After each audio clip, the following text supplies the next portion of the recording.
Entonces hay que pensar en las demás personas que están librando sus batallas espirituales, hermano. Y así precisamente se llama el mensaje, librando batallas espirituales. Y yo estoy seguro que muchos de ustedes están librando batallas espirituales, hermano. Y el tema de hoy se llama el secreto. El secreto. Y vamos a ver segundo libro de Reyes en el capítulo 5. Mientras lo busca, voy a hacer una oración. Padre Santo, te doy gracias, mi Señor. Gracias porque nuevamente nos tienes aquí. Gracias, Señor, porque pudimos vencer todo aquello que estorbaba. Lamentamos profundamente todos aquellos que están enfermos, todos aquellos que no han podido venir. Los lamentamos, Señor, y los ponemos en tus manos para que tú obres en el corazón, en la mente, en los cuerpos, en la salud de todos ellos, mi Señor. Ayúdanos, Señor, a que sean más que vencedores en ti, así como somos nosotros, Señor, que aquí estamos, a pesar de las situaciones, de las batallas que diariamente pasamos, Padre. Aquí estamos, Señor. Ayúdanos, Señor. Abre nuestra mente, nuestro corazón, para que podamos discernir tu palabra, para que podamos entender tu palabra, para que podamos llenarnos de tu palabra y que la unción de tu Espíritu Santo, Señor, toque lo más profundo de nuestro ser, para que esa llenura de tu Espíritu Santo fluya en cada uno de nosotros cuando veamos a las personas que necesitan de ti, mi Señor. Que esa llenura de tu Espíritu Santo rebose y fluya por nuestros labios para ministrar personas que estén batallando en sus vidas, mi Señor. Danos esa gracia, ese favor, Padre, esa valentía, Padre, para hablar de ti, mi Señor. Gracias por todo lo que has hecho en Nación Santa, mi Señor. Y gracias por todo lo que vas a hacer en la misma, Señor. Gracias, Señor, en nombre de Jesucristo, mi Señor. Amén, amén. Gloria a Dios. El tema es el secreto, hermano. ¿Qué es un secreto? Es algo que yo tengo guardado. Es algo que yo encubro y que todos lo desconocen. Es un secreto que ahí está. Ese secreto que si yo lo saco a la luz o si saliera a la luz, habría desprestigio, habría calamidad, habría deshonra, habría tristeza de las personas que me rodean al descubrirse ese secreto que yo tengo aquí en mi corazón. Yo pregunto, ¿habrá personas que tengan un secreto, hermano? Yo sé que eso no lo van a contestar. ¿Por qué? Porque es un secreto. Es algo que yo tengo aquí guardado. Todos tenemos, tuvimos o tendremos alguna vez un secreto. Y ahí está. Ahí está. Aquí el diccionario dice que el significado del secreto me muestra varias clases de secreto, hermano. Está el secreto militar, el secreto de Estado, el secreto familiar, porque hay familias que tienen secretos. Hay veces que el hijo, la hija, el esposo, la esposa hizo algo y se lo guardan. Ese es el secreto familiar. No lo sacan de ahí, del núcleo familiar, no lo sacan porque les afectaría, hermanos. Son secretos que las demás personas no pueden saberlo, porque si llegan a saberlo, pues los van a descalificar. ¿Sí? Hay secreto, también dice aquí que en los deportes, secreto en lo profesional y termina con el secreto personal. Secreto personal. Todos, como les dije, todos hemos tenido, tuvimos o vamos a tener algún día algún secreto. Por ejemplo, usted tiene su hijo o su hija o su familiar que hizo algo o está haciendo algo. Y ese es un secreto involuntario porque usted no quiere tener ese secreto. Pero como lo hizo su hijo o su hija o el familiar, viene y le cuenta lo que la persona hizo y pues usted sabe que no lo puede divulgar porque afectaría a toda la familia, afectaría a su hijo, a su hija, a su familiar y afectaría entre todos ellos a usted misma. Entonces, un secreto de que llega de una forma involuntaria y ahí lo trae usted. Ahí lo trae usted guardándolo, guardándolo, guardándolo. ¿Sí? Ese es el secreto involuntario. Lo guarda, lo guarda, guarda. Y ahí está una batalla, hermano. Esas batallas que no hay gente que nos pueda ayudar. ¿Por qué no hay gente que nos pueda ayudar? Porque sería divulgar el secreto. Entonces, ahí está su batalla espiritual. Nadie le puede ayudar. Hay batallas que pues en este caso tenemos que librarlas solos. Y nosotros como hijos de Dios tenemos a quién recurrir, ¿verdad, hermanos? Nos arrodillamos al Señor y le pedimos sabiduría.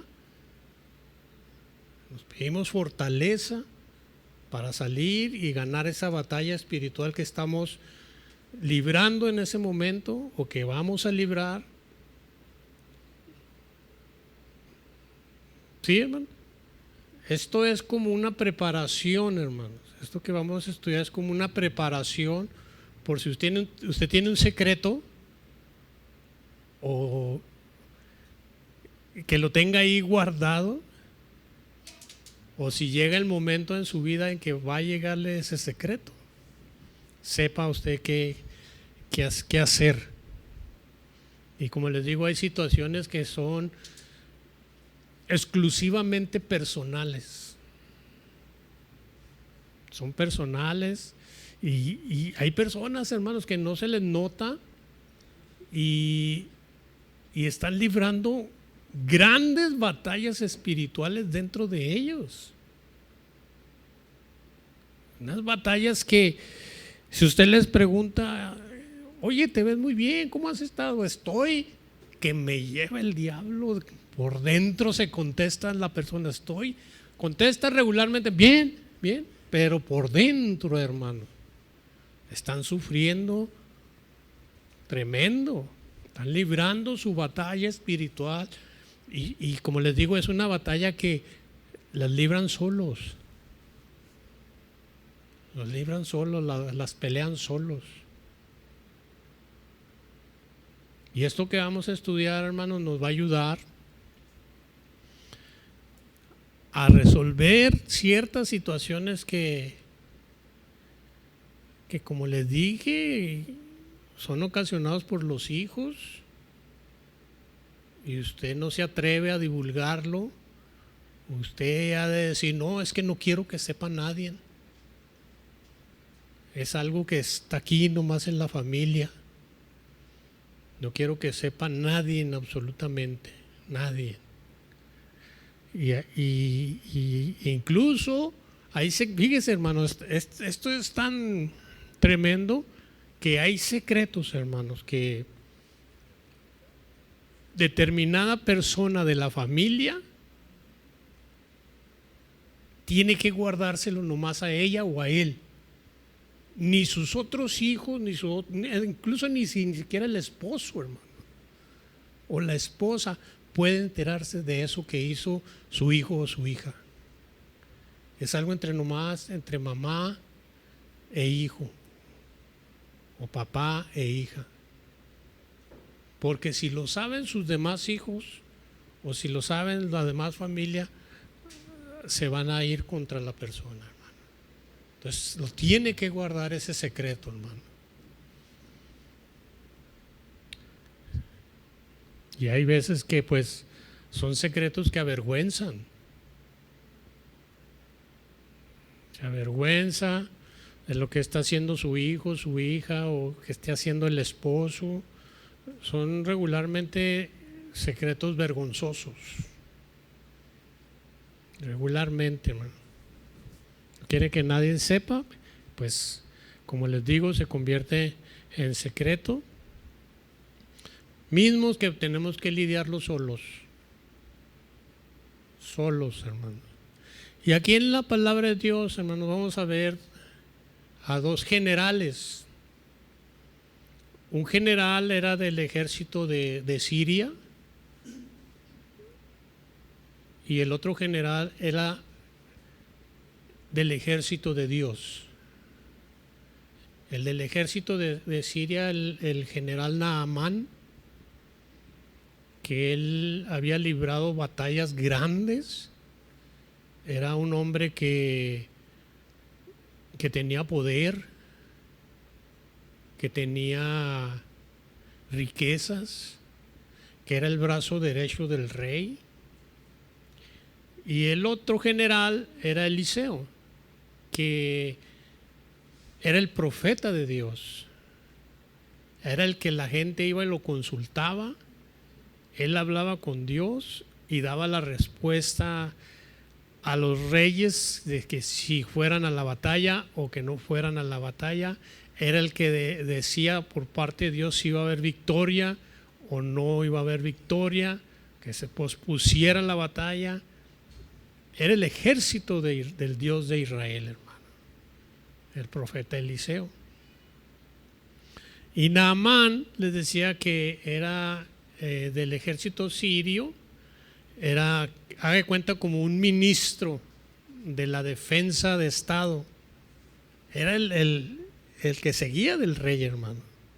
Gozaba de todos los privilegios del gobierno de su rey. Era distinguido, valeroso, rico, tenía familia, tenía poder. Todo eso que una persona buena puede, quiere o anhela, él lo tenía. Él era parte de una sociedad podría decirse, de la high.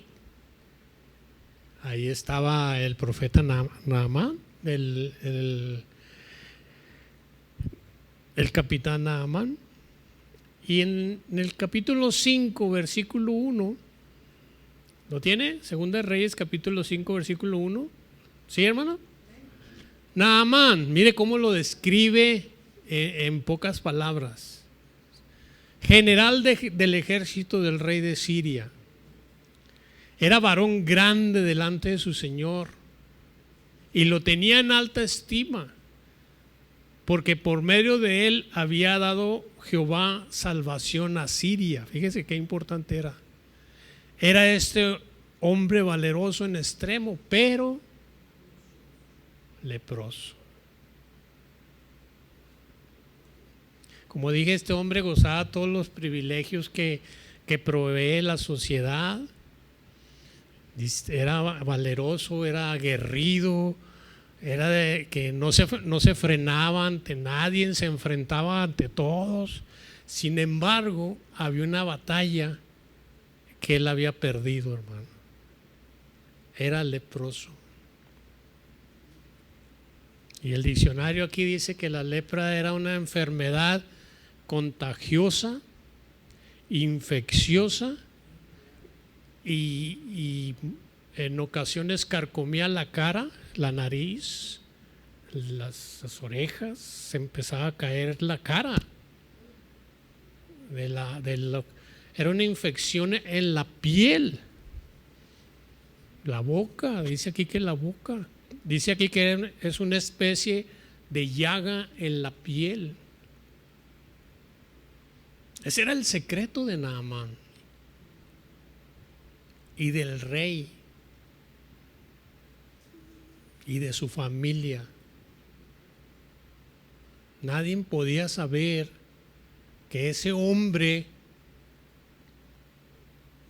un ministro de defensa, un general del ejército de Siria, porque Siria era una ciudad poderosísima, hermano. La mano derecha del rey estaba leproso. No podían saber. Hoy en la actualidad, hermano, la lepra no ha sido descartada. Esta enfermedad contagiosa, aún hay países que tienen algunas personas que tienen lepra. ¿Sí? La lepra era una enfermedad que tenía la gente de aquel entonces, que había que sacarlos del pueblo, de la comunidad, a las montañas, a que allá se reunieran con los otros contagiados. Ellos no podían bajar al pueblo porque era un riesgo que ellos estuvieran con la población sana, porque había contagio. Entonces los alejaban. Ellos no podían ir con el médico y el médico decirles, ya estás sano. Ellos tenían que ir con el sacerdote para que el sacerdote les dictaminara si estaban sanos o no. Era una enfermedad, es una enfermedad muy contagiosa. Dice aquí que es una enfermedad espiritual. Por eso lo revisaban los sacerdotes, hermano. Era algo muy difícil. Acuérdense que hay un pasaje en las Escrituras donde pasa Jesús por unas montañas, unos montes, y le salen 10 leprosos. Jesús, hijo de David, ten misericordia de nosotros. ¿Recuerdan ese pasaje? Estaban así alejados, hermano. Gracias a Dios que ya no hay como en aquellos tiempos la lepra. De varios millones, nada más uno tiene lepra. Es un índice súper bajo, pero todavía hay lepra. ¿Sí? Como les decía, ellos no podían andar entre la población, no podían tener contacto con la gente, incluso con la respiración, hermano, no podían hablar, porque con la respiración corría el riesgo del contagio. Imagínese, entre una persona aquí y con su secreto guardado y que la salude, y como estamos acostumbrados a saludarnos de abrazo,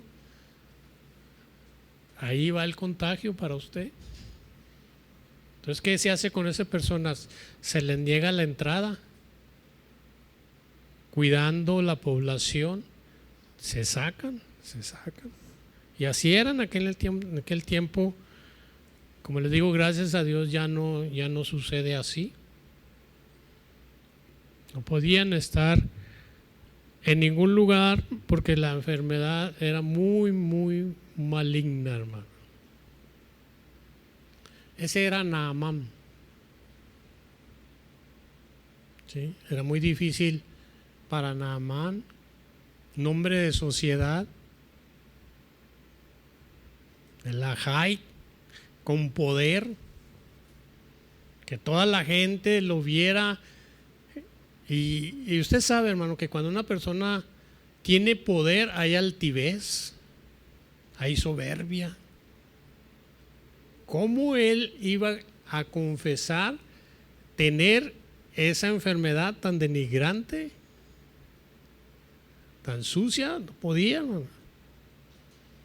Porque no lo deshabilitaron, no lo pensionaron, no lo sacaron. Él seguía siendo el general sirio del ejército de Siria. No No lo sacaron. ¿Cómo le haría Naamán, hermanos, para las reuniones, esas reuniones de Estado, donde se juntaban todos a planear? ¿Cómo le haría? Guardaba su secreto. ¿Cómo le haría él para las juntas con el rey? El rey sabiendo su secreto, ¿de qué manera le hacía? Porque obviamente el rey no quería ser contagiado. Entonces yo me pongo a pensar cómo se comunicaban. El rey no quería estar obviamente junto a su general, su brazo derecho, tan cerca porque había el riesgo que lo contagiara. No sé cómo le harían, hermano. Era una enfermedad muy sucia, por no decir una enfermedad asquerosa, ¿sí? Degradante. Tener que soportar que todo el mundo se aleje de uno, después de la persona que tiene esa enfermedad. Me imagino que esa enfermedad para el general Naamán le traía sufrimiento, le traía tristeza física, sufrimiento físico y espiritual. Porque ¿cómo le hacía con su familia, con su esposa, hermanos? ¿Cómo se relacionaba en la familia? ¿Cómo le lavaban la ropa? ¿Cómo lo curaban? O sea, es intrigante cómo ese secreto, hermanos, no pasaba de ahí. Y toda la gente que lo rodeaba, pues imagínense ver todas esas llagas que lo cubrían. Y no encontrar un remedio para su mal. Imagínense el rey, hermanos, sabiendo que su brazo derecho, su general del ejército, enfermo, era como un reinado así. Entonces me imagino yo que buscaron por todos lados cómo curarlo, y pues no había remedio para su mal. ¿Qué no daría el rey para que su general fuera sanado, hermano? Lo que sea. Era un problema muy grande, hermanos. Muy grande el que había ahí en Siria.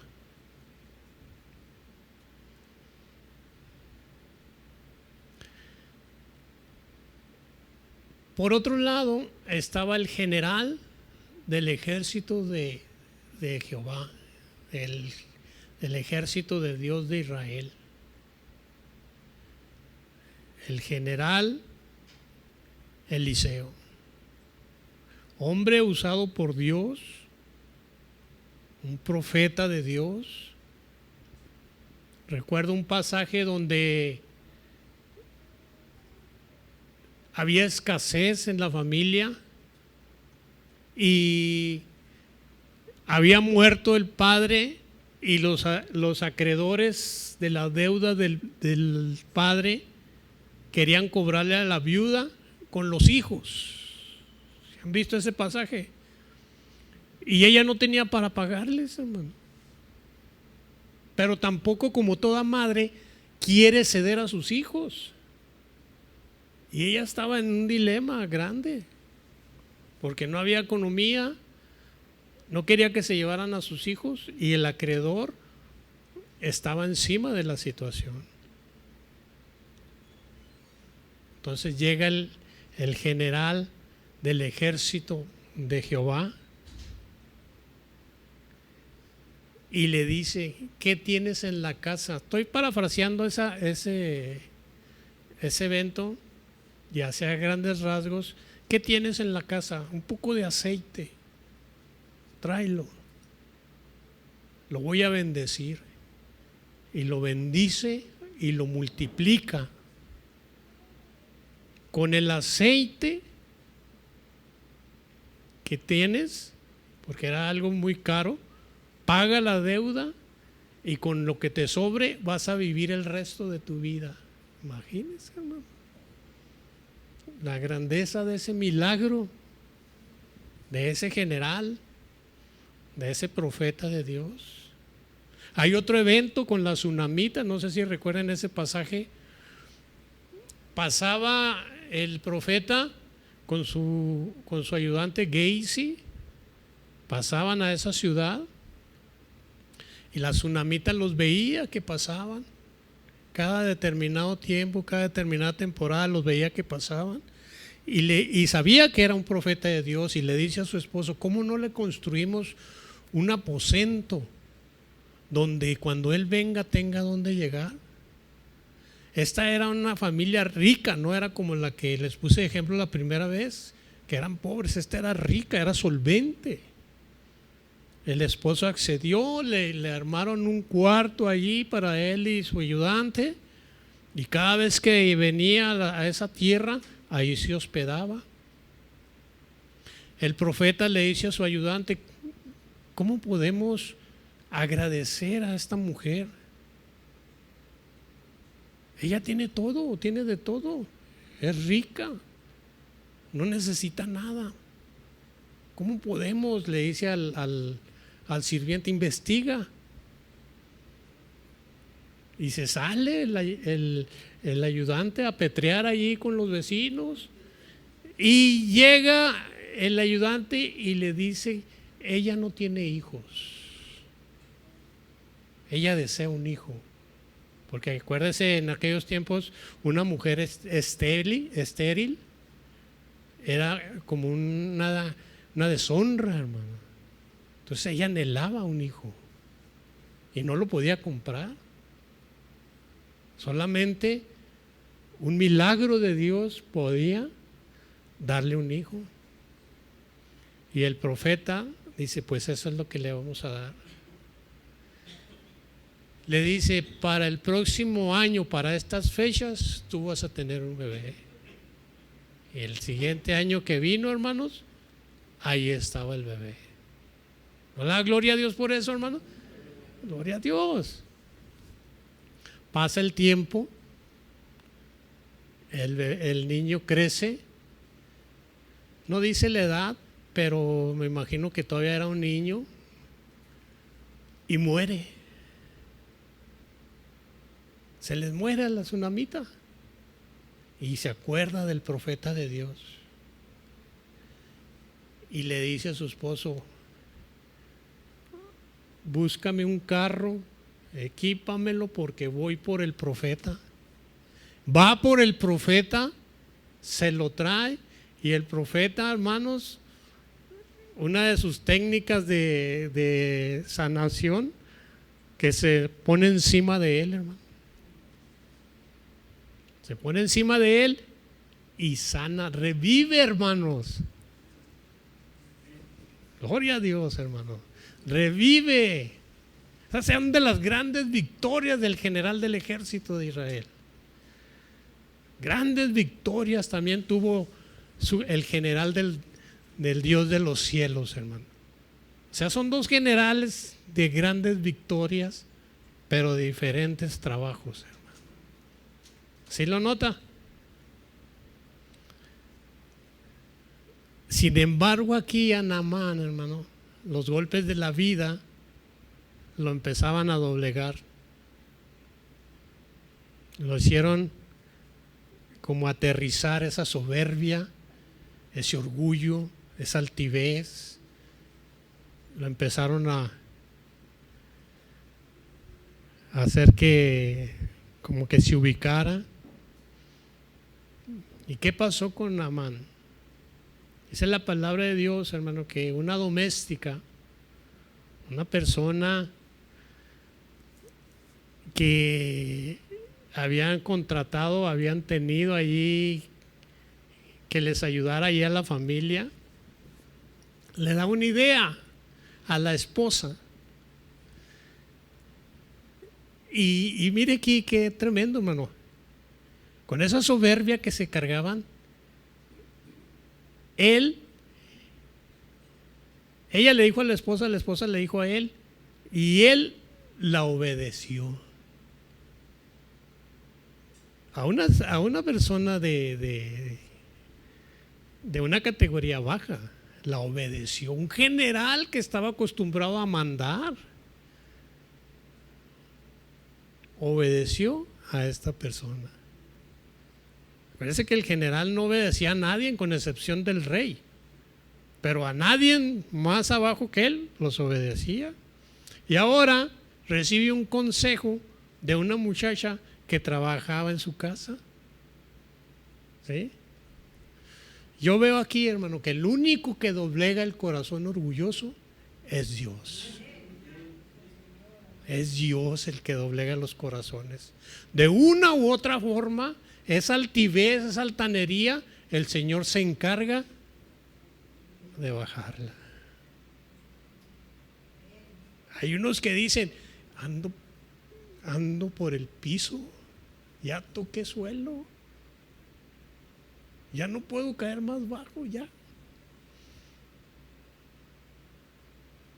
Ha sido doblegado, ha sido humillado.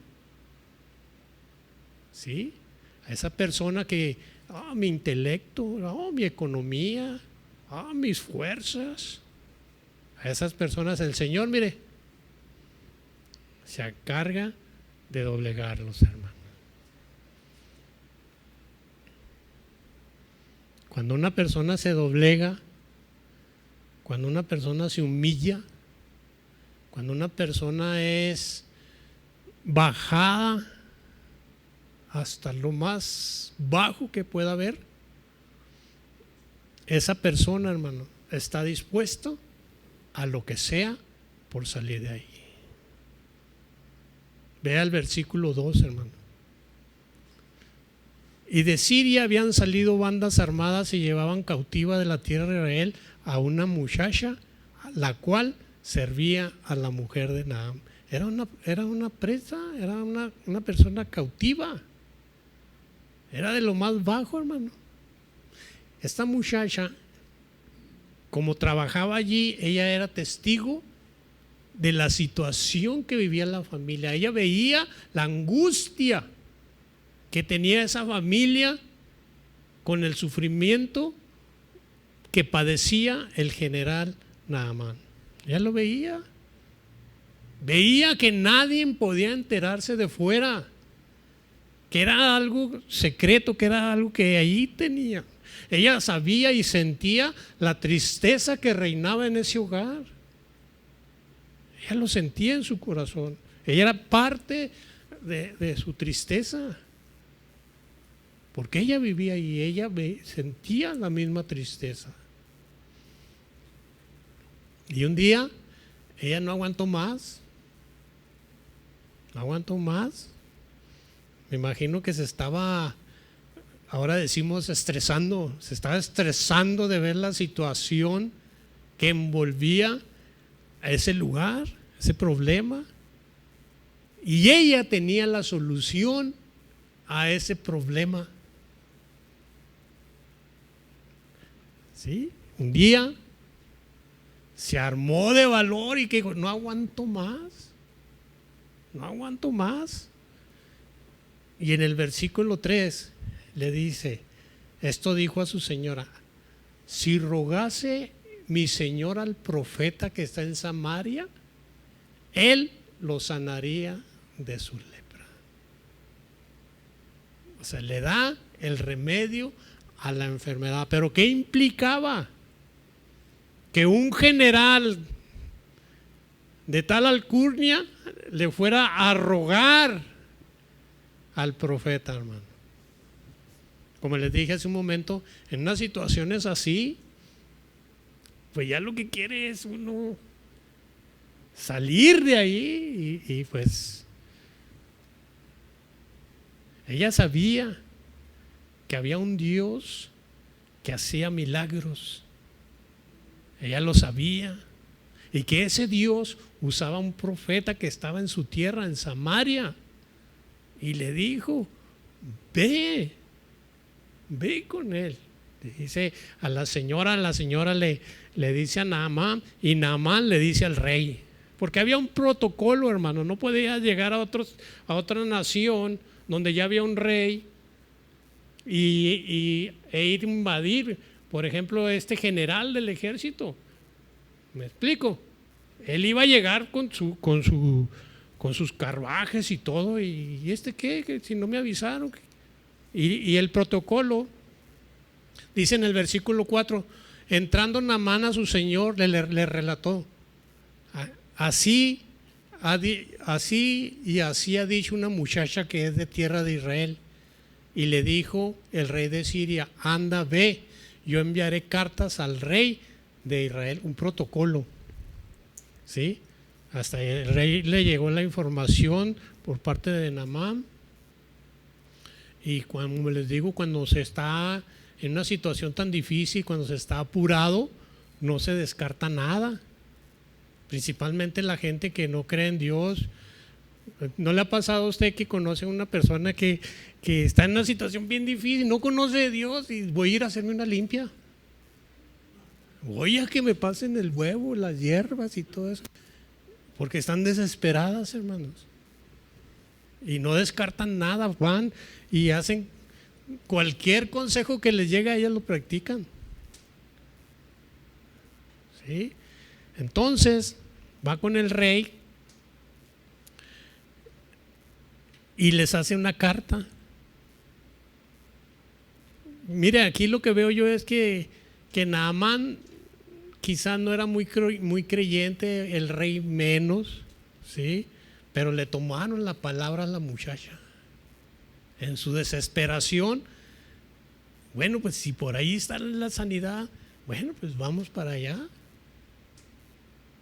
Vamos para allá. Yo me acuerdo en una ocasión que una persona tenía, no me acuerdo qué enfermedad, y le dijeron, tienes que ir a tal monte, a tal ciudad, y ahí hay una persona que te cura con el cuero del cerdo, y te lo implanta y te sanas.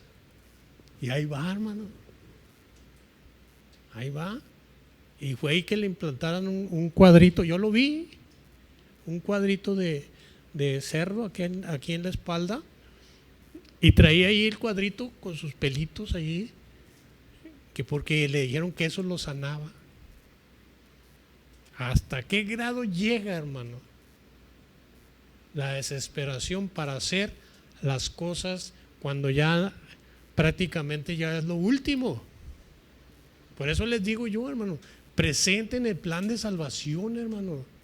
Las personas necesitan a un Dios que hace milagros. Y nosotros lo tenemos, como esa muchacha lo tenía y ahí estaba. Yo sé quién lo puede sanar.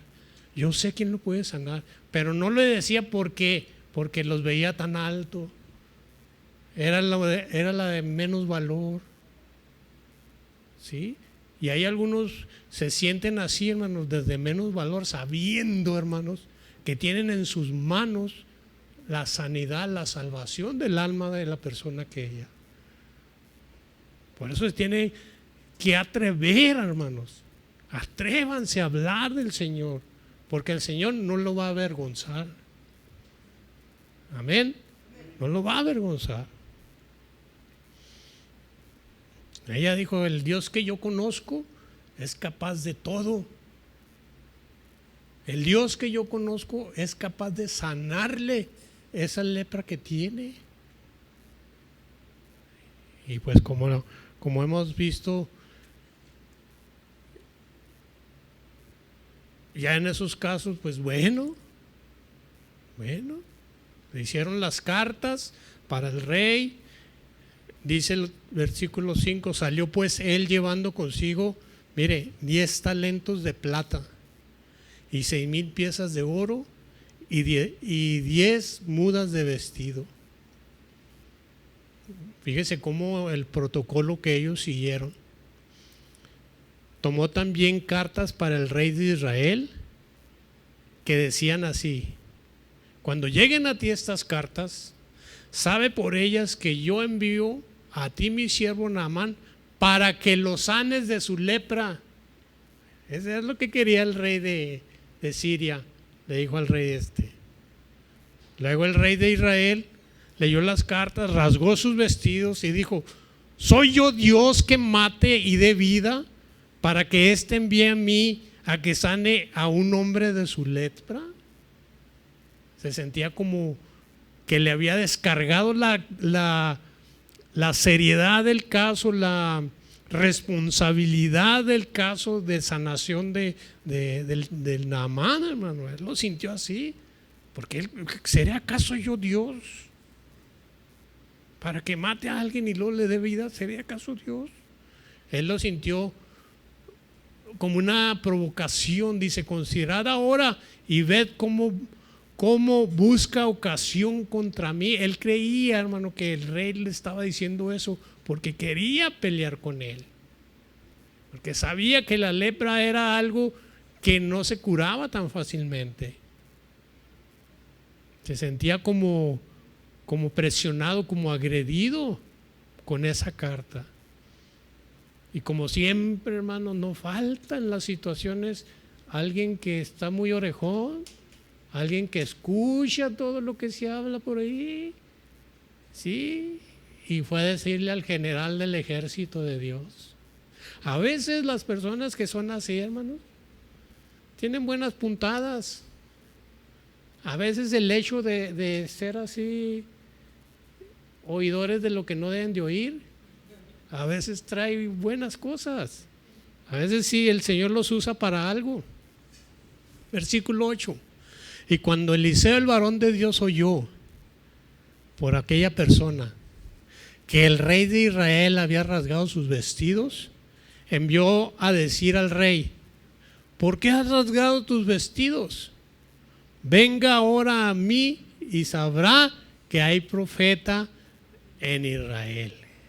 Gloria a Dios. Dile al general Naamán que aquí en Israel hay un profeta de Dios. Aleluya.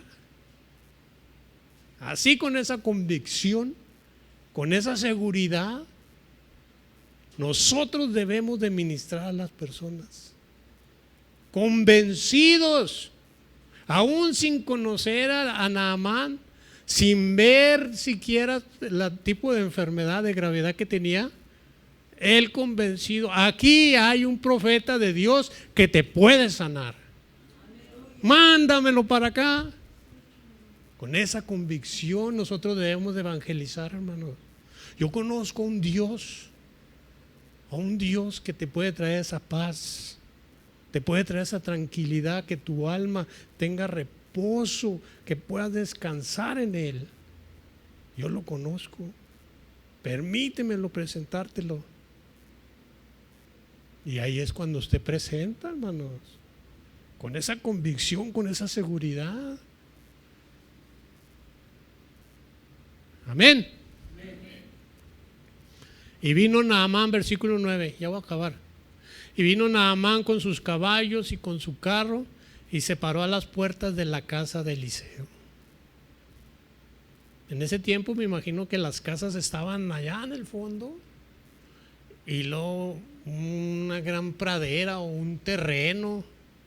Así como ahora dividen los ranchos, ya ve que les ponen así un cerco y la casa está allá. Y llega Naamán, se para a las puertas de la casa. Toda la comitiva, pues todo lo que traía, ya leímos todo lo que traía: su corte de servidores, sus carruajes, 10 talentos de plata, dice, 6,000 piezas de oro, 10 mudas de vestido. Si sacamos cuentas, hermanos, de todo esto que llevaba, son como $3,5 millones. Todo eso llevaba allí, hermanos, de puros regalos. Pero el profeta lo dejó entrar, hermanos.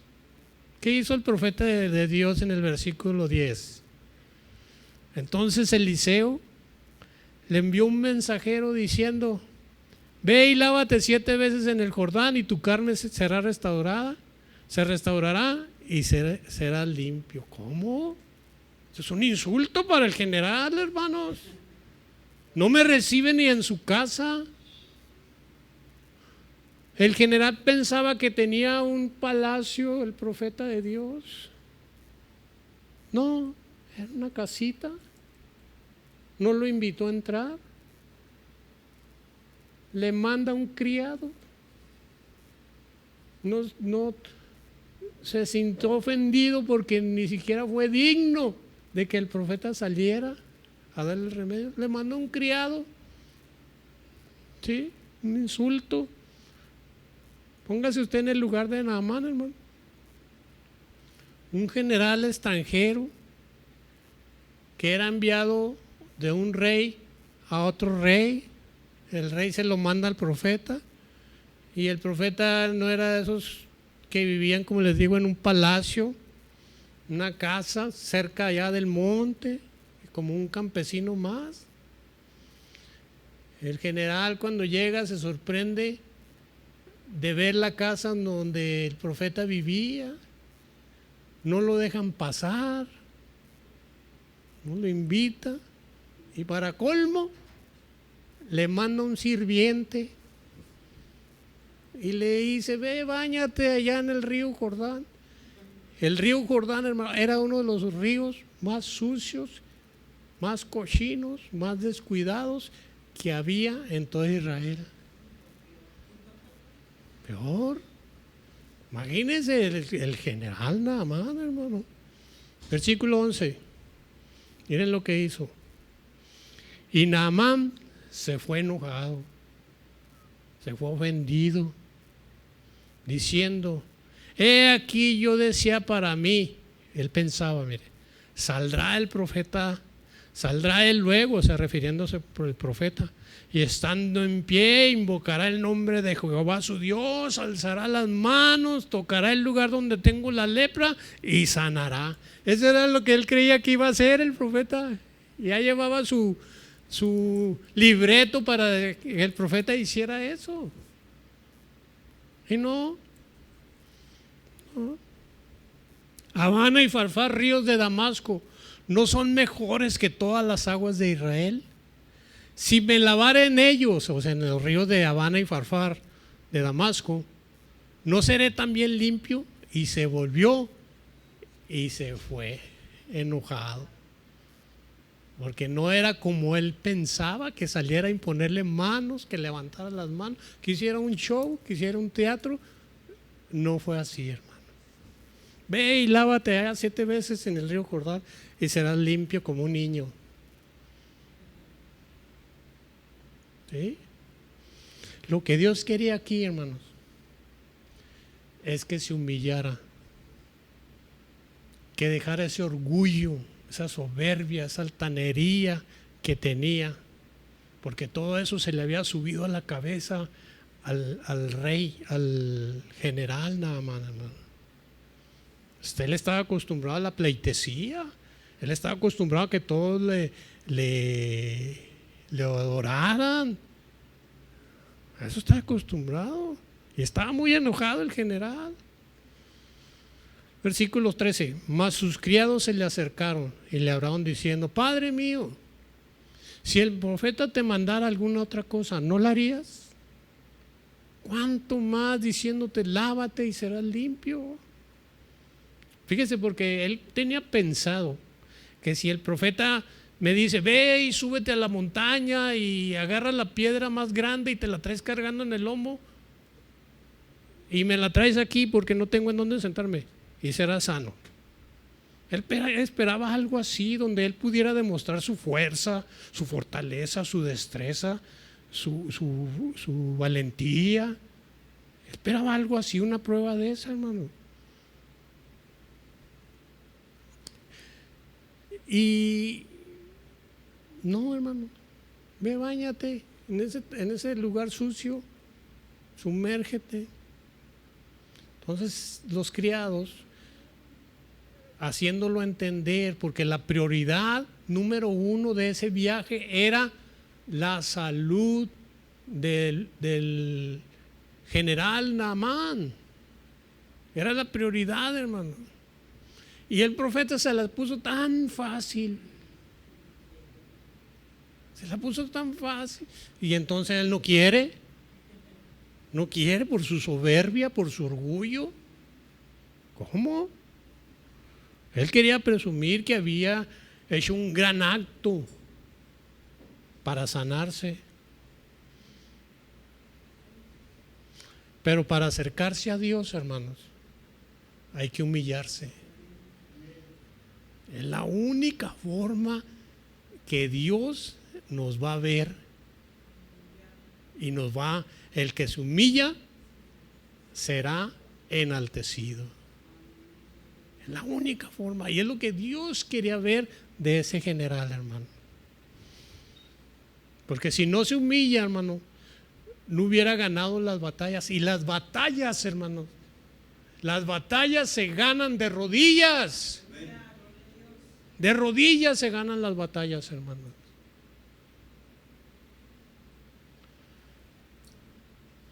Nosotros necesitamos saber quiénes somos y tenemos que saber quién es Dios, hermano. ¿Sí? Entonces Naamán reflexionó. Y eso pasa, hermano, cuando se tiene el agua hasta el cuello, entra la reflexión. Cualquiera reflexiona en esas situaciones, ¿verdad? Me imagino yo que en el momento que él reflexionó, pensó: yo he hecho lo posible por sanarme, no lo he logrado, he ido a los mejores médicos, me han puesto cientos de ungüentos, me han hecho cientos de oraciones y no he podido sanar. No he logrado nada, sigue igual todo. Y este profeta, me dicen los que lo conocen, me dicen que me bañe en el Jordán, que está bastante sucio, pero yo lo voy a hacer en su reflexión. Yo lo voy a hacer para sanarme. Versículo 14, él entonces descendió y se zambulló 7 veces en el Jordán, no una, 7 veces, conforme a la palabra del varón de Dios, hermano. Y su carne se volvió como la de niño y quedó limpio. Gloria a Dios, hermano. Gloria a Dios. Un aplauso al Señor, hermano. Quedó limpio. Quedó limpio. Lo humilló el Señor. Le quitó esa soberbia, ese orgullo, hermano. El hombre quedó limpio. Naamán ganó su batalla otra vez, pero ahora fue contra la lepra, contra la enfermedad. ¿Por qué, hermano? Porque se humilló. Se humilló ante Dios. Reconoció, hermano. Reconoció que su única alternativa era Dios. Era Dios, hermano. No era el rey, no era el oro, no era su prepotencia, su orgullo, su riqueza, no. Era Dios. Era Dios. Y así nosotros tenemos que ser, hermanos. El tratamiento correcto que nos enseña la palabra de Dios para cualquier situación que estemos pasando, que esté en lo secreto, es humillarnos ante el Señor. Humillarnos, hermano. Tenemos que aprender de Naamán, hermano. ¿Hasta dónde llegó? Era lo último. Él entendió al final la verdad.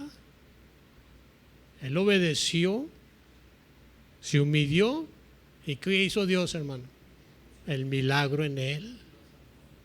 El milagro en él. Mire, hermano, ya para concluir,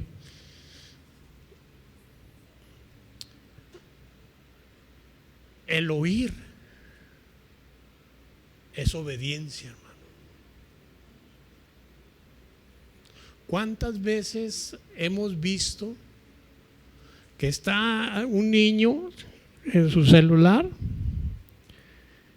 y le dice la mamá, ya déjalo porque vas a comer. ¿Oyó el niño lo que le dijo la mamá? ¿Sí o no, hermano?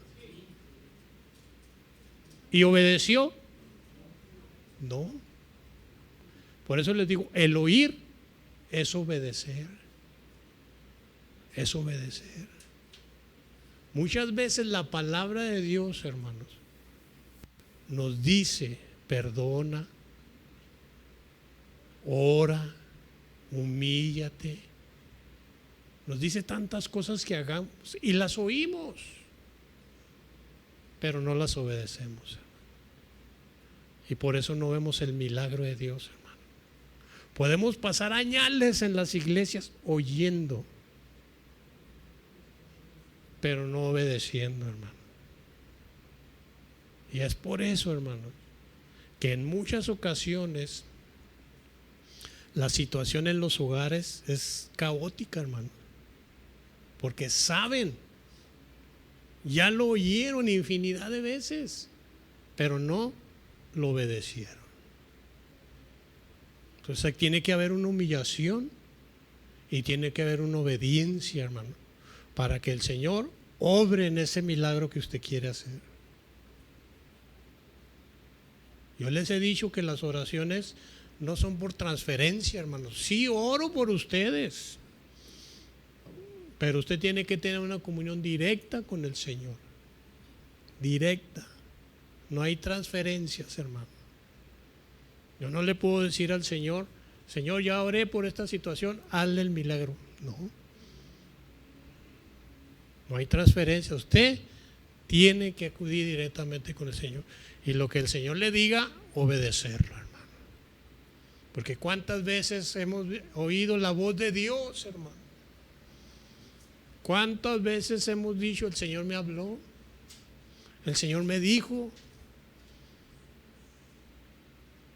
Sí, las predicaciones, usted ha recibido palabra de Dios. Las oye, pero no obedece. No obedece. Entonces la enseñanza aquí es que tenemos que humillarnos ante Dios, dejar toda esa altivez, todo ese orgullo, humillarnos ante el Señor, escuchar su voz y obedecerla, hermano. De nada le sirve a usted estar aquí tantos años, cientos de predicaciones, si no obedece. Si no obedece. Amén. Tenemos que ser obedientes, hermano. Tenemos que ser obedientes a la voz del Señor. Amén. No oidores, sino hacedores. Si el Señor le manda, hable a tal persona, vaya y háblele, hermano. Vaya y háblele. Porque para el Señor es muy sencillo humillarlo hasta que usted reconozca que desobedeció. Pero ¿qué necesidad hay, hermanos? ¿Por qué no hacer caso a la primera?